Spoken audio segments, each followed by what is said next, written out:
Elle est au centre de toutes les attentions et divise la communauté scientifique. La chloroquine, un médicament conçu à l'origine pour lutter contre le paludisme. Mais il y a un mois, ce pôle de recherche à Marseille a commencé des tests sur des patients atteints de coronavirus.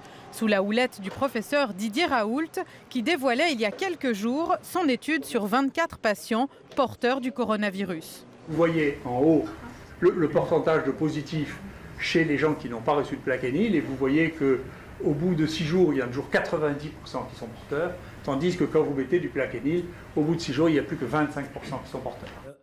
La chloroquine, proposée par plusieurs laboratoires, a d'abord été utilisée en Chine. Le président des États-Unis s'y intéresse désormais. Voyons si ça marche. Ça pourrait ou ça ne pourrait pas. Je le sens plutôt bien, mais qui sait ? Selon nos informations, en Suisse, la chloroquine commence à être prescrite. À l'hôpital cantonal de Genève, elle fait désormais partie des traitements administrés aux patients infectés par le Covid-19, même si le chef des maladies infectieuses reste très prudent.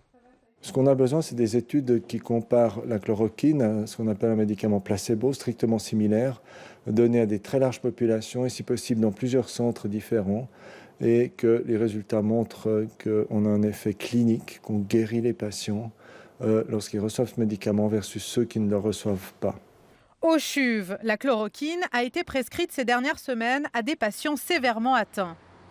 Comme on est en situation d'urgence et qu'on n'a pas d'autres traitements disponibles, on a un faisceau d'indices qui nous dirait que peut-être la chloroquine est efficace en ce sens qu'elle diminue la sévérité de la maladie, elle diminue un peu la durée d'hospitalisation, elle réduit les problèmes, disons les altérations radiologiques, et puis elle diminue un peu l'excrétion du virus.